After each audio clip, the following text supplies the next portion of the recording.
मार्च 2026 शुरू हो चुका है और ये महीना स्पेशली सीए लोगों के लिए परेशानी वाला महीना होता है, क्योंकि इस महीने में वो बहुत सारे क्लाइंट के बहुत सारे काम को करते हैं।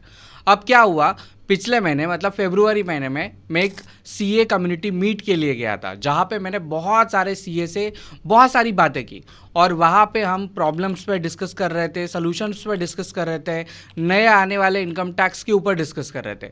लेकिन एक कॉमन सा प्रॉब्लम हर कोई वहाँ पे बता रहा था कि अरे यार, मेरे इतने ज़्यादा क्लाइंट है ना, और मार्च एंडिंग जैसे ही आता है उनको याद आता है कि भाई मेरे पास ये बिल पेंडिंग है, ये बिल उनको इसी क्लाइंट से नहीं मिला, इसका पेंडिंग है, उसका पेंडिंग है, बहुत सारी दिक्कतें होती है। अब इस केस में मुझे लगभग 50-60 जितने भी मेरे क्लाइंट हैं, हर क्लाइंट को रिमाइंडर देना होता है कि सर ये बिल भेज दो, सर ये बिल भेज दो, सर इसका डेटा दे दो। और वो जैसे जैसे उनको मिल रहा है, कोई व्हाट्सएप पे भेज रहा है, कोई ईमेल पे भेज रहा है, मेरी हालत ख़राब हो जाती है। मेरा फ़ोन मुझे कहता है भाई बस करो, इतने मैसेजेस मत लो। तो ऐसे सारे प्रॉब्लम जब चल रहे हैं, तो मुझे एक चीज़ समझ में नहीं आती कि ये जो मैं बिल्स कलेक्ट कर रहा हूँ, ये मैं टैली में एंट्री कब करूँ। और इसे एंट्री करने के लिए अगर मैं किसी को अलाइन भी कर दूं तो उसका तो पूरा दिन निकल जा रहा है, क्योंकि हर 5 मिनट में एक नया क्लाइंट नया ईमेल भेज रहा है, नया क्लाइंट नया व्हाट्सएप पे बिल भेज रहा है। तो हर एक के बिल को निकालो, या तो फिर प्रिंट करो, या तो फिर एज इट इज स्क्रीन पे रखो, एक एक ट्रांजेक्शन को अपलोड करो, तो बहुत ज़्यादा टाइम जा रहा है। इसके ऊपर कुछ सोल्यूशन निकलना चाहिए। और जब ये सब कुछ चल रहा था तो मैंने एक बात कही, अरे आप लोग एआई को यूज़ नहीं करते क्या अपने काम में? तो उन्होंने कहा कि हाँ हाँ, हम लोग तो एआई को यूज़ करते हैं, हम चैट जीपीटी को यूज़ करते हैं, हम नोटबुक एलएम को यूज़ करते हैं, हम गूगल नैनो बनाना को यूज़ करते हैं। तो मैंने बोला सर ये आपके लिए नहीं है, आपके लिए जो टूल है वो अलग टूल है, और उस टूल की मदद से आप बहुत सारे काम को कंप्लीट कर सकते हैं, जैसे कि बैंक स्टेटमेंट के ऑटो ट्रांजेक्शन पोस्ट करना, परचेस इनवॉइस अगर आपके पास पीडीएफ में आ रहा है या तो फिर जेपीजी में आ रहा है, इनवॉइस को जस्ट अपलोड करो, टैली में एंट्री बुक हो जाएगी। जीएसटी पोर्टल से डेटा सॉफ्टवेयर में ले लो, टैली में एंट्री बुक हो जाएगी, जीएसटी का काम हो जाएगा, बैंक का काम हो जाएगा, और सारा काम ऑटोमेट हो जाएगा। सो अगर आप भी अपने काम को इसी तरीके से ऑटोमेट करना चाहते हैं, आप भी एक सीए है, एक टैक्स प्रोफेशनल, एक बिजनेसमैन है, और आप सेम टास्क में, रिपीटिव टास्क में कंटिन्यूसली फंसे हुए हैं, मार्च एंडिंग पे ध्यान दूं, बिजनेस पे ध्यान दूं, सीए को डेटा दूं, अगर ये सारे प्रॉब्लम आपके दिमाग में आ रहे हैं तो आज का ये वीडियो आपके लिए, क्योंकि इस वीडियो में मैं आपको प्रैक्टिकली एक ऐसा एआई टूल बताने वाला हूं जो आपके काम को 100% ऑटोमेट करेगा, एक्यूरेसी के साथ करेगा, और आपको ट्रस्ट भी करेगा।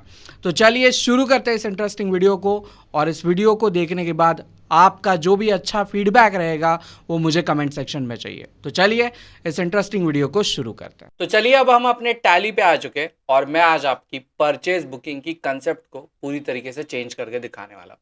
तो यहाँ पे आप देख सकते हैं अभी तक हम क्या फॉलो कर रहे थे विदाउट एआई, अगर हम काम कर रहे हैं तो कौन सी चीज़ों को हम फॉलो कर रहे थे, मैं आपको बताता हूँ। हम आते थे यहाँ पे गेटवे ऑफ टैली में, फिर वाउचर्स में, फिर यहाँ पे आके एंटर करते थे, परचेस वाउचर को सिलेक्ट करते थे, एक एक फील्ड को मैन्युअली लिखते थे, टाइप करते थे, या तो फिर अल टैब करके कॉपी पेस्ट करते थे। लेकिन अभी देखिए मैं क्या करके आपको दिखाने वाला हूँ। तो इसे करने के लिए मैं एक बार अपना व्हाट्सअप आपको दिखाता हूँ। ये मेरा वेब व्हाट्सअप है, और यहाँ पे आप देख सकते हैं क्लाइंट ने मुझे काफ़ी सारे इन्वॉइसेस जो है वो व्हाट्सअप पे शेयर किए हैं। ये सारे इन्वॉइसेस को मैंने डाउनलोड कर लिया है, और डाउनलोड करके जो है एक फोल्डर में मैंने इसे रख दिया है। अब मैं क्या करने वाला हूँ, तो यहाँ पे देखिए मैं आ जाता हूँ गूगल पे, और यहाँ पे मैं सर्च करूँगा एक टूल जो है मेरा व्यापार टैक्स वन, है ना, व्यापार टैक्स वन एआई टूल। इसे आप सिलेक्ट करिए, और सिलेक्ट करने के बाद आपके पास जो है ये फर्स्ट लिंक खुल जाएगी व्यापार टैक्स वन की। इस वाली लिंक पे आप क्लिक करिए। जैसे आप क्लिक करेंगे आप व्यापार टैक्स वन के ऑफिशियल पेज पे जो है वो आ जाएंगे। ये स्पेशली सीए प्रोफेशनल्स के लिए और अकाउंटिंग टैक्स प्रोफेशनल्स के लिए बनाया हुआ टूल है। ये काम को ऑटोमेट करता है, जीएसटी ऑटोमेशन करता है, डेटा एंट्री को ऑटोमेट करता है। तो यहाँ पे देखिए साइन अप का आपको ऑप्शन दिख जाएगा, सिंपली साइन अप वाले ऑप्शन पे क्लिक करिए। जैसे आप क्लिक करेंगे आपको यहाँ पे लॉगिन आईडी और पासवर्ड डालना है। अगर आप फर्स्ट टाइम इसे यूज़ कर रहे हैं तो इसकी लिंक आपको इस वीडियो के नीचे डिस्क्रिप्शन में देखने के लिए मिल जाएगी, वहाँ से आप इसे डाउनलोड करिए। 7 दिन का आपके पास ट्रायल अवेलेबल है, 7 दिन में आप इसकी प्रैक्टिस भी कर सकते हैं और अपने काम को ऑटोमेट होते हुए देख भी सकते हैं। तो यहाँ पे देखिए मेरा लॉगिन हो चुका है, यहाँ पे आप मेरा नाम पढ़ सकते हैं, और यहाँ पे मुझे जो है डेटा एंट्री ऑटोमेशन वाले ऑप्शन पे आना है, क्योंकि आज मैं आपको डेटा एंट्री ऑटोमेट कैसे की जाती है ये बताने वाला हूँ। यहाँ पे आप क्लिक करिए। जैसे आप क्लिक करेंगे आपको यहाँ पे आपकी कंपनी शो करेगी, सेम कंपनी आप यहाँ पे भी देख सकते हैं। अगर आपके पास कोई और कंपनीज है तो उस कंपनी की लिस्ट भी आपको यहाँ पे देखने के लिए मिल जाएगी। फिलहाल मैं कोर्सपे वाली कंपनी पे काम करना चाहता हूँ तो मैं यहाँ पे कोर्सपे की कंपनी को सिलेक्ट रखता हूँ। अब मुझे क्या करना है, तो क्लाइंट ने मुझे पीडीएफ में इनवॉइसेस दी है। इस इनवॉइसेस को मुझे अपने टैली में बुक करना है। सो टैली में बुक करने के लिए आपके पास सबसे पहले आपका टैली ऑन होना चाहिए। जो कंपनी पे आपको आपका डेटा लोड करना है वो कंपनी आपकी यहाँ पे होनी चाहिए।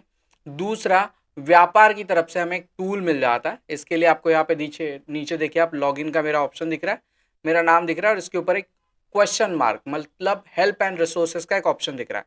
यहाँ पे आप क्लिक करिए। क्लिक करने के बाद यहाँ पे देखिए आपको एक टूल का ऑप्शन दिख रहा है जिसे टैली कनेक्टर कहते हैं। इस टैली कनेक्टर को आपको डाउनलोड करना है।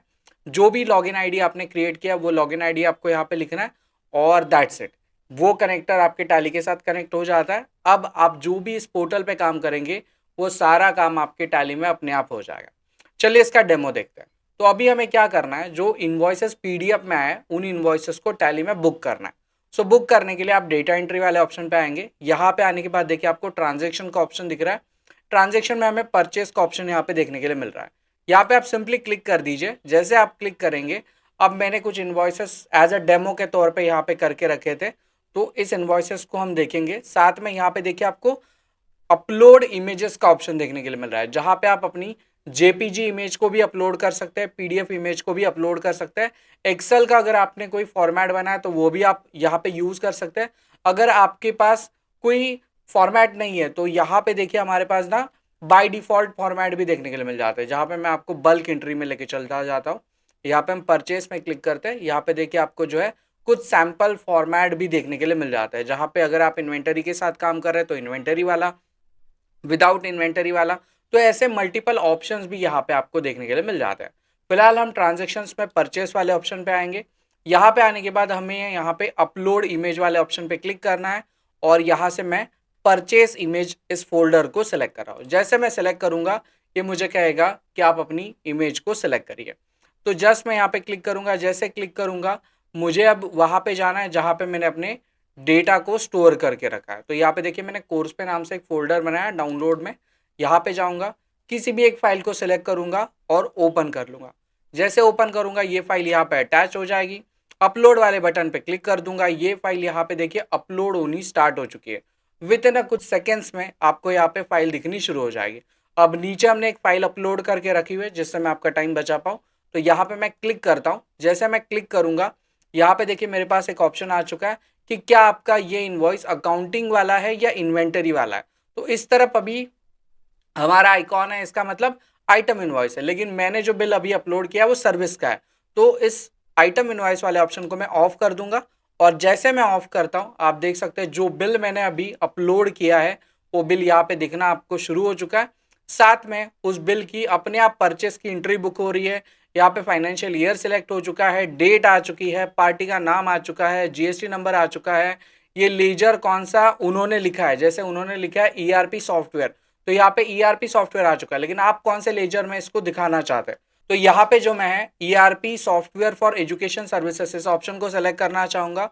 इसके साथ में आप जीएसटी की अमाउंट भी देख सकते हैं। यहाँ पे देखिए हमारे पास कुछ अमाउंट है 486। तो ये सारे फील्ड जो है वो अपने आप यहाँ पे भर के आ चुके हैं। अब मुझे बस यहाँ पे एक बार सेव वाले बटन पे क्लिक करना है और जैसे मैं सेव वाले बटन पे क्लिक करूंगा ये ट्रांजेक्शन मेरी टैली में जो है वो अपने आप बुक हो जाएगा। ये इतना आसान है।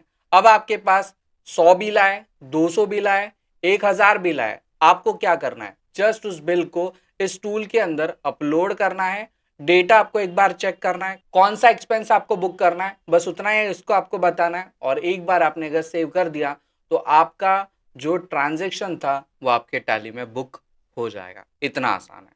तो फटाफट व्यापार टैक्स फंड को डाउनलोड करिए। तो जैसे कि मैंने इस वीडियो की शुरुआत में कहा था, मैंने बहुत सारे सीए से एक कॉमन प्रॉब्लम सुना था कि लास्ट डेट पे बहुत सारे इन्वॉइसेस आते हैं और इन इन्वॉइसेस की प्रॉब्लम को मैंने इस वीडियो में आपको सॉल्व करके दिखाया, जो हमने व्यापार टैक्स वन इस सॉफ्टवेयर की मदद से किया है। सो ये टूल जो है वो 7 डेज के ट्रायल के साथ मिलता है। इसकी लिंक आपको इस वीडियो के नीचे डिस्क्रिप्शन में देखने के लिए मिल जाएगी। वहां से इसे डाउनलोड करिए, 7 दिन का ट्रायल लीजिए, फुल फीचर यूज करिए। आप देखिए आप अपने काम को ऑटोमेट कर पा रहे और कितना टाइम सेव कर पा रहे। जितना टाइम सेव करेंगे उतना आपका प्रोडक्टिविटी बढ़ेगा और सबसे इंपॉर्टेंट चीज, आप स्ट्रेस फ्री रहेंगे, जिससे आप अपने बिजनेस पे बहुत ज्यादा फोकस करके रख सकते हैं। वैसे तो इस वीडियो में हमें बस एक प्रॉब्लम सॉल्व करना था, लेकिन हमने अकाउंटिंग का इशू ही सॉल्व कर दिया। अगर मार्च एंडिंग है तो टेंशन लेने की जरूरत नहीं, व्यापार टैक्स वन लेने की जरूरत है। तो व्यापार टैक्स वन को लीजिए। फिलहाल मैं मिलता हूं आपको अगले वीडियो में, तब तक के लिए अपना ख्याल रखिए।